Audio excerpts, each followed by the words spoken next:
ഓസ്ട്രേലിയയും വെസ്റ്റ് ഇൻഡീസിലും തമ്മിൽ നടക്കുന്ന 5 മത്സരങ്ങളടങ്ങിയ T20 പരമ്പരയിലെ മൂന്നാമത്തെ മത്സരത്തിൽ ഓസ്ട്രേലിയ 6 വിക്കറ്റിന് വിജയിച്ചു. ആദ്യം ബാറ്റ് ചെയ്ത വെസ്റ്റ് ഇൻഡീസ് 20 ഓവറിൽ 4 വിക്കറ്റ് നഷ്ടത്തിൽ 214 റൺസാണ് അടിച്ചുകൂട്ടിയത്. 57 പന്തിൽ നിന്നും 102 റൺസ് എടുത്ത ക്യാപ്റ്റൻ ഷായി ഹോപ്പും 36 പന്തിൽ നിന്നും 62 റൺസ് എടുത്ത ബ്രാൻഡൻ കിങ്ങും ചേർന്നാണ് വെസ്റ്റ് ഇൻഡീസിനെ കൂറ്റൻ സ്കോറിലേക്ക് നയിച്ചത്.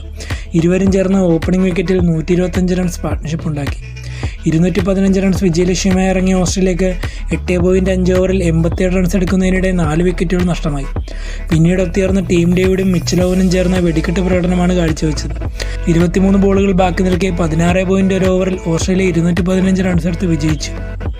ടീം ഡേവിഡ് 37 പന്തുകളിൽ നിന്നും 11 സിക്സുകളും 6 ഫോറുകളും ഉൾപ്പെടെ 102 റൺസ് എടുത്തു. ഒരു ഓസ്ട്രേലിയക്കാരൻ്റെ T20 ക്രിക്കറ്റിലെ ഫാസ്റ്റസ്റ്റ് സെഞ്ചുറിയാണിത്. മിച്ചൽ ഓവൻ 16 പന്തുകളിൽ നിന്നും 2 ഫോറുകളും 3 സിക്സുകളും ഉൾപ്പെടെ 36 റൺസ് എടുത്തു. ടീം ഡേവിഡാണ് പ്ലെയർ ഓഫ് ദി മാച്ച്. കൂടുതൽ ക്രിക്കറ്റ് അപ്ഡേറ്റുകൾക്കായി ചാനൽ സബ്സ്ക്രൈബ് ചെയ്യുക. Thank you for watching.